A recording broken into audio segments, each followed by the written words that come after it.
seen one of these giant food production places, but like pretty much they look like a giant city, and it's just you go inside these ginormous factories, and there's thousands of ovens and cookies, and machines, and like every 10 steps is like a completely different food.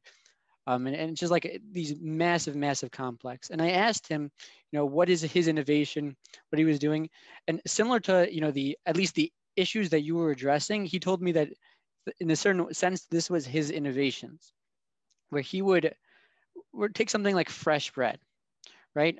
So when you talk about e-commerce, you're talking about changing experience. It's hard to imagine buying fresh bread from anywhere but a bakery, right? Or a store. Why would you order it online? So he told me, he doesn't, and this is a guy who's doing, he told me this is like a $300 million a year, a venture. He told me that people are ordering fresh bread online. He doesn't even reach out to Costco, to Walmart. He doesn't reach out to supermarkets anymore. He brings the experience online. He starts off with Amazon, and then every brand has its own website. Everybody who comes to him to create food, he tells them, we're not going to Costco, we're not going to the Dollar Tree, we're not going here to stores, just online. And he's not dealing with, packaged things, like I'm looking next to me, like I have a bag of Doritos. Like he's not talking about something like that. He's talking about fresh food. It's that experience of something fresh, but it's bringing it to your door. You're not actually going to a physical place. If you would have told me a few years ago, I'd buy books on Amazon, I'd buy packaged goods on Amazon, but fresh artisan bread, that's unbelievable. But after I heard that, after what I just heard you, that people are going to be missing part of that experience of fresh bread. People are moving online anyways. And the question is now in my mind, so how are you going to take away that missed sort of, experience of fresh food and give it to people, through the internet? It's very easy to do with non-food-based items, but I would say food-based items are probably the last, the end of the trend. And now now once I hear you say that, I'm thinking, you know what? I could really see that being the future. I know they tried the 4D movies with like the scratch. I don't know if you ever saw it. They had they give you a scratch and sniff card, and when the numbers flash on screen, you smell the card. But I could see a future now, and I really think about it, a future where you have goggles instead of. And also just tangentially, he told me the biggest problem, one of the other problems he has is when you go to stores, besides paying rent, you're paying to get on the shelves of stores. But if I could put on glasses and be in a bakery and they could augment that smell, if they could augment that experience, I'm never walking into a bakery again, especially post-COVID, especially, just why, if I could be in my own living room and look and see, I could really see where that's going. I mean, look, you might see a day where that bread is 3D printed in your kitchen, wow. And you're not ordering it from anyone. That's certainly something that's not off the table by any means. Yeah, I think you're right. I think it's funny you bring up the bread example because there are certain things people are hesitant to do online, right? One of them is ordering food. Ordering clothing, some people are still not into that. They still like to go to a store and feel something and have that physical in-person experience, which that's one thing you cannot really get virtually. I think during the pandemic, a lot of people, research has shown, have shopped online in ways that they had never done before. It's not necessarily the experience that you would have in a store. What typically people are sold on is the convenience of it. But kind of shifting gears to what you were saying about retailers and how someone is selling bread online to people and it's not going to a bakery, they're not picking it up at the supermarket.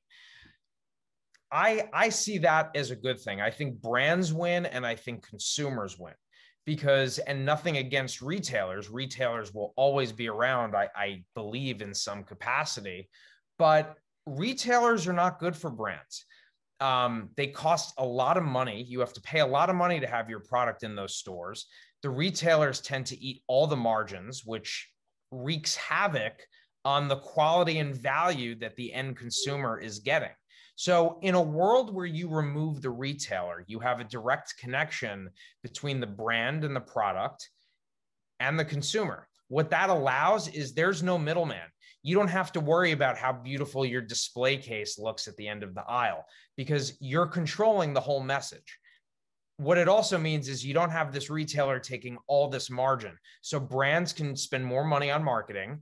They can spend more money on improving their customer experience. They can lower their prices and they can increase the quality of the product that they're producing. So again, at the end of the day, the consumer wins and the brand wins. Retailers can kill a brand. Retailers do kill brands. Oftentimes in the fashion industry, that my mom worked in fashion for many years, so I always heard this from her. The toughest part about her business was that the retailers kill them. They cancel orders. They have these impossible contracts that people can't turn down. It's an offer you can't refuse, but they don't care. They eat all the margin. The retailers are the only ones that have a shot at making money in a lot of these cases. So again, I don't want to hate on retailers, but I do think it is better for everyone that brands have that direct connection. And again, when you have more trust with a brand, I do trust that when you're going to deliver me this loaf of bread, if I don't have that experience of going into the bakery, I trust that it's going to be fresh.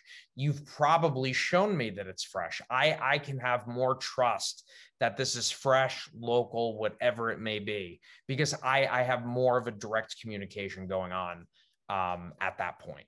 So we're definitely heading more in that direction. And it's good for small business. That will ultimately be the resurgence of small business that I think we've needed for quite some time, is their ability to be nimble and go digital.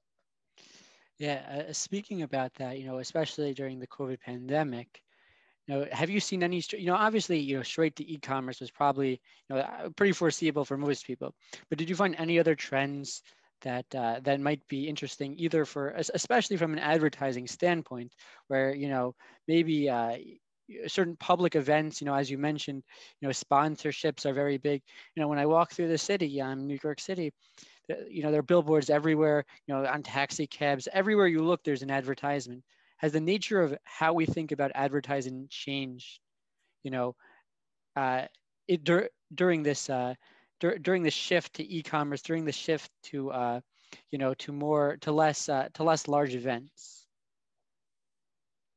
Well, in the world where advertising was not all around us, I mean, that has changed. It is everywhere you look physically, and it's everywhere you look virtually. In terms of how it's changed, advertising at events and advertising out, billboards in public, that's all about going to where the people are. Certainly at points during the pandemic when you see, for example, I had an out-of-home campaign that I was working on that got canceled because people were not out of home. You realize that your digital strategy needs to be not just part of your marketing mix, it needs to be at the forefront. The way people look at advertising differently now is it's less of a nuisance the more personalized and targeted it becomes. So we hate that, in some cases, we get very frustrated when we realize how much data advertisers are collecting from us. They know everything about us, everything, and they will continue to know more. They are watching us, they are monitoring us, they are listening to us. But I'll tell you this. I looked at at YouTube the other day because they show you not just now they show you not just what type of advertisements, but they tell you each kind of search that you did that led them to believe they're going to show you this advertising. And I got like a little frustrated when I saw like how many searches they had and how well they pinned me. So I turned that off, and I got really then I started seeing these ads, and I'm like, these have nothing to do with me. They're so annoying. Why are they showing me this? So I turned it back on because I actually liked it better when it was personalized. Exactly the point I was driving at. Ad personalization has changed the game. People don't mind watching ads as much if it applies to them. If I'm watching TV and I see an ad for a tampon, there's a technical term for that sort of ties into just wasted marketing dollars, but that doesn't do anything for me. If I can maybe pay a higher CPM or eCPM and reach just the people that I need to reach in an effective way on a platform that they're not going to mind watching my ad, again, it's better all around. Brands don't feel like they have to waste money because the location of their ad doesn't have their audience perfectly. They can reach just their audience now. And for a consumer, the stigma of ads can kind of go away a little bit. There will be a day where out of home ads are going to be personalized. What you're looking at, you might see a different ad than I do. In what capacity do you say that? So they're already kind of doing that in a sense. So for example, like I'm saying, you and I would look at the same billboard, you would see one ad, I would see another. That's being done now with Major League Baseball. Behind home plate, some of those ads, you can kind of see it if you look closely during a broadcast, but a lot of those are green screened. So depending on what network you're watching it on, if you're watching it on something like YouTube TV, they can actually superimpose an ad on the actual alpha channel ad based on who you are and what they want to show you on TV. That is actually amazing. Wow. So if you're at the stadium, you just see a green screen. That is so smart. That's actually one of the best ideas I've ever heard. Yeah. And they've been doing it for a while now. But that's just an example of, really that's the direction we're going in, and we're going in that direction faster and faster every year. Yeah, I could see how everyone wins. I'm just thinking about that scenario. I could see how everyone wins there, because now, firstly, the baseball stadium, they can charge more for for each person who wants to superimpose their logos on it. Additionally, now every channel can say, like you said, perhaps tampons won't make so much sense for one, for one medium versus the other. Just the example used, I can't think offhand why YouTube versus live TV would be any different. But I'm sure there's people. There are people who are paid a lot more than I do to figure that out. And yeah, and any advertiser can be there now. Any advertiser can be there. So that's kind of where I was going with my next question. Where now, how do you bring that to small business? Because in a certain sense, a lot of this stuff is very expensive. If I were to do my own VR thing for this network, that would cost a lot of money. But how do I then personalize and say, for my small businesses, how can I bring it to the customer? That's a good question. And that, it gets kind of tricky. I personally, I've not really done marketing for a small business before. Although some of the principles are the same, I've had the luxury of not having to work with too small of budgets where, for a really small business, for example, like a small fashion brand, even though we were simulating that for small businesses for Amex, Amex was paying for all the technology. Those businesses could have never afforded to produce an AR experience. So to answer your question, I think the answer has yet to come. Where do I think it's going? 3D is a very expensive thing to do. And ultimately, if you want to showcase your products at scale, 3D is a really great way to do that, to give someone the ability to virtually see, your product in their environment, a t-shirt on them, a car in their driveway, a painting on their wall, a couch in their living room, whatever that may be, giving them the ability to do that, see it, and then buy it. The new iPhones have LiDAR scanners in them, and they're not perfect, but they can scan objects in 3D. They have object detection, they have surface detection, and it processes very quickly. I can map out my entire living room with my iPhone in a matter of minutes. That's incredible. Now you see where that is now. Imagine where it's going to be in 5 years from now. So going back to what I was saying, the solution is not there yet. the technology will become more accessible to a point where these businesses will be able to create experiences at scale at a lower cost. So as the cost of entry goes down, it opens up to smaller businesses. But yeah, there is a struggle right now. But the problem is bigger brands are sometimes not experimenting. So, again, they might not be too far behind when finally that catches up to them. I hear. I think it'll be a very exciting place where, if for the future, I could reach out, with a small or a really small business can reach out to some place like MLB and say, I want, this quarter of the screen for this 10 minutes to show my ad.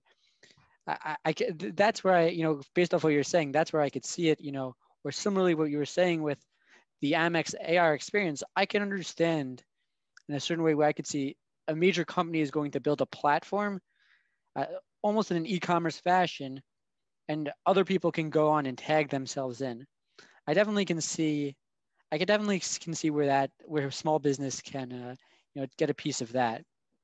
Well, think of Shopify, right? Mm-hmm. I mean, before Shopify, before Amazon, before some of these major behemoths existed, not so much Amazon. Let's go with Shopify for a second. That gives any business the ability to sell their products at scale with a professionally developed e-commerce platform that they can completely customize.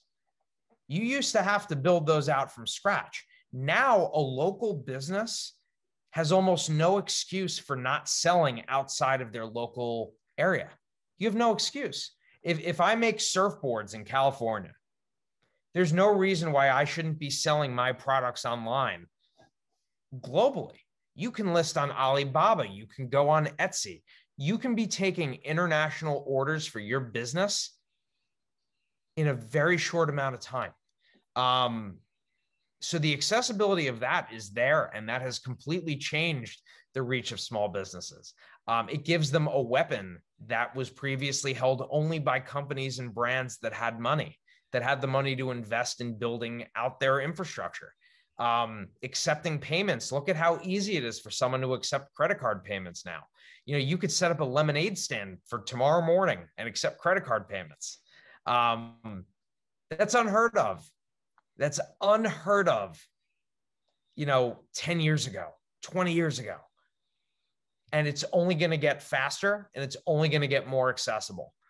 So going back to that small businesses have to be crafty to find their scale.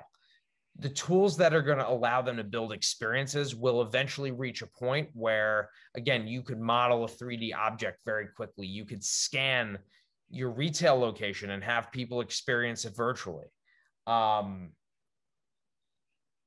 It won't be as much of an exclusive club anymore. Yeah, that'll be the day. It's pretty crazy.